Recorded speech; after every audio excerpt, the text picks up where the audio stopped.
Bom dia, pessoal do nono ano do pré-vestibular do curso Progressão de Belfor Roxo. Hoje nós estamos dando início com o nosso método de videoaula para poder não perder esse contato com vocês nesse momento tão crítico que a gente está passando agora com todo esse problema do coronavírus. Ok, pessoal? Espero que vocês aproveitem bastante a aula e não fiquem preocupados, pois essa aula é introdutória e quando nós retornarmos o nosso contato físico, pessoal, a gente vai rever os conteúdos e também praticar acerca do que a gente viu hoje. Ok? Antes de falar um pouquinho de conteúdo, eu queria só dizer para vocês que o Colégio Progressão, junto com os professores, resolveu aplicar esse método para que a gente não perca esse contato. Pois, mais uma vez dizendo, é muito importante que a gente não deixe nunca de estudar. Até porque quando nós retornarmos, a pegada vai ser muito mais acelerada e a gente precisa manter o mesmo ritmo que a gente estava tendo em sala de aula. Ok? Então a gente vai dar um início hoje ao nosso tema debate, que é um gênero textual. Só que antes da gente falar sobre debate, primeiro a gente vai voltar um pouquinho em uma das nossas aulas presenciais, que a gente falou sobre todos os tipos textuais. Claro que vocês lembram que a gente vem falando sempre isso em sala de aula. E a gente falou um pouquinho de gênero injuntivo, falamos de gênero narrativo, falamos de descritivo e falamos do dissertativo. E dentro do texto dissertativo, o que a gente conseguiu aprender? Que nós temos o argumentativo, como temos o expositivo. Então a gente vai falar um pouquinho agora do gênero argumentativo. Desculpa, pessoal, o tipo argumentativo. Então quando a gente fala desse tipo de texto, qual é a principal função? Então primeiro a gente vai observar aqui que nós temos o ato de convencer o leitor ou o interlocutor, ou seja, quem estiver lendo o texto ou com quem a gente esteja conversando, se dirigindo diretamente, sobre um determinado ponto de vista. E um outro ponto importante também é que eu tenho que emitir opiniões sobre um tema quando eu trato de um texto argumentativo. Então, como a gente vai falar de gênero debate, por que a gente tem que pontuar a argumentação? Porque o gênero debate, ele nada mais é que uma argumentação que ela vai se dar de maneira formal. E por que tem que ser de maneira formal? Porque eu conto com a participação de um mediador e esse mediador, o que ele traz para a gente dentro de um debate formal? Ele é o responsável por conduzir esse debate. Já que é um gênero formal, eu preciso ter uma organização a trabalhar com esse tipo de texto. Assim como eu tenho também o debate direcionado para o público. Então eu estou trabalhando com um gênero textual que eu vou passar diretamente para um determinado público. Então eu preciso ter sempre de maneira formal. Ok? Dentro do gênero debate, nós temos aqui dois pontos super importantes, que é em relação ao assunto e em relação a quem participa. Então, que tipo de assunto eu tenho dentro do gênero debate? Eu tenho temas que sempre terão interesse do coletivo. O que é o interesse coletivo? O assunto ele é relevante. Naquele momento, toda a população vai se interessar pelo aquele tema que está sendo tratado dentro do debate. E em relação ao participante, eu tenho sempre pessoas com influência na sociedade. Então, por exemplo, nós temos aqui o debate eleitoral, todo mundo conhece. Quando estamos se aproximando das eleições, a gente sempre se depara com esse tipo de debate, que é a maior forma que o gênero de debate aparece para a gente, sempre nas eleições. Mas nós não temos só o debate nesse caso. Trazendo para o nosso mundo, dentro da escola, a gente vai abordar um pouquinho de como se estruturar um debate em sala de aula. Antes disso, a gente vai falar um pouquinho de quê? Das curiosidades em relação a esse gênero textual. Por exemplo, um primeiro questionamento. O debate, ele permite que eu exponha livremente a minha ideia? Sim. Eu posso dizer que sim. Essa é uma afirmação que realmente condiz com esse gênero textual. Mas, o que eu preciso entender? Que eu estou trabalhando com opiniões. Então, se eu tenho opiniões, eu posso expor livremente a minha ideia, mas eu preciso também respeitar a ideia do próximo. Então, eu tenho livremente como expor, mas eu preciso também respeitar que o outro, o interlocutor, ele também vai expor as suas ideias.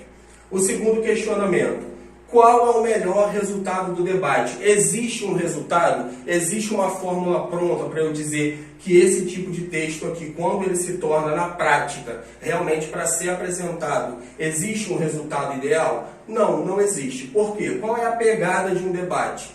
Eu preciso fazer com que as pessoas, o público-alvo desse gênero, eles entendam, eles consigam adquirir mais informações, que a mente fique aberta em relação àquele assunto. Não é para sair com uma posição, na maioria das vezes. Quando a gente trata do debate político, na verdade sim. Às vezes a população escolhe o seu voto através de um debate. Mas se fosse, por exemplo, um debate em sala de aula, a gente poderia dizer que a ideia é outra. É mais abrir um campo de visão em relação àquele tema do que eu somente querer tirar daquele debate ali algo em especial, uma ideia fechada. Então, por exemplo, pessoal, quando nós retornarmos à aula, eu vou sugerir a vocês que a gente monte em sala de aula um debate onde nós vamos decidir, nós vamos escolher um tema para ser abordado. Só que para a gente montar esse debate em sala de aula, eu já vou deixar para vocês aqui algumas regras básicas que a gente precisa ter para que esse debate seja realmente estruturado, que ele seja coerente e que ele tenha uma forma ideal para que o público tenha acesso a ele. Então, por exemplo, quais são as regras básicas para que eu apresente um debate, para que eu monte um debate em sala de aula? Primeiramente, eu tenho que ter um assunto que eu vou trabalhar de forma ampla. O que é trabalhar de forma ampla? Lembrando, se eu tenho um assunto relevante e esse assunto ele precisa alcançar a população. E todos nós sabemos que cada um tem um ponto de vista. Então eu preciso ser amplo, eu tenho que ser o quê? Eu tenho que ser vasto dentro daquele assunto. Eu não posso mostrar somente um lado. A estrutura do meu debate ela tem que sempre atingir os 2 ou 3 ou 4 lados da moeda, que no nosso caso a gente sabe que a moeda só tem 2 lados, mas quando se trata da opinião do ser humano, a gente sabe que muitas outras podem surgir. Em relação aos grupos, como que eu organizo os grupos dentro de um debate? Primeiro a gente tem que pegar as ideias centrais que serão discutidas e ali dividir a turma. Se eu só tenho 2 ideias, eu posso dividir a turma em 2 grandes grupos, mas se eu posso pegar ramificações das ideias, eu posso dividir em 3, 4, 5 ou 6 grupos e cada um definir qual é a posição que vai ser tomada dentro da discussão. 3. As regras devem ser estipuladas. O que é uma regra a ser estipulada? Eu tenho que entender que o mediador, que nesse caso pode ser o professor, ele vai estipular regras para que o debate não vire uma discussão.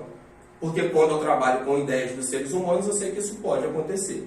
Então o mediador ele vai estipular regras para que esse debate ele caminhe bem organizado.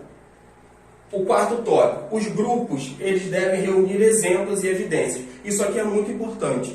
A gente não pode ter um debate só com achismos. Eu tenho que ter exemplos e evidências. O que isso quer dizer? Eu tenho que ter dados para comprovar, para que eu realmente consiga convencer. Eu preciso ter argumentos a serem tratados. E disso eu não posso esquecer. Porque se o meu debate não tem evidência, não tem argumento, ele fica vago. Como que eu vou convencer? Lembrando, vamos voltar lá no tipo textual argumentativo. Eu preciso expor ideias, eu vou expor o quê? Um ponto de vista. Para eu expor um ponto de vista, eu preciso provar o meu ponto de vista, senão ele não é válido. 5º item aqui, existirá uma ordem das falas, sempre isso tem que acontecer. Quando a gente for produzir o nosso debate, não pode um atropelar o outro. Cada um terá uma ordem para ser falado dentro do seu grupo. Mesmo que tenham 3, 4, 5 grupos, eu terei sempre uma ordem até mesmo dentro do próprio grupo. E para finalizar aqui, o professor ele deve organizar a sala anteriormente. Isso aqui ajuda até mesmo na forma de conduzir o nosso debate. Em sala de aula, a gente vai produzir exatamente essa estrutura que a gente está vendo aqui. Pessoal, por enquanto é só, como eu tinha falado com vocês, a aula ela é introdutória, vocês podem ficar tranquilos que dúvidas serão sanadas. Eu peço que vocês revejam o vídeo várias vezes, vocês anotem as suas dúvidas e quando a gente retornar para a sala de aula, eu vou tirar todas as dúvidas de vocês, ok? Pessoal, aproveitem bastante esse momento em casa para que a gente possa estar fazendo coisas boas e o estudo ele nunca é demais, ok? A escola, junto com os professores, estamos sempre ali organizando da melhor forma possível para que esse conteúdo chegue Até porque a gente quer sempre ver vocês vivendo melhor. E melhorar a vida das pessoas através da educação é a nossa missão. Ok? Até o próximo encontro.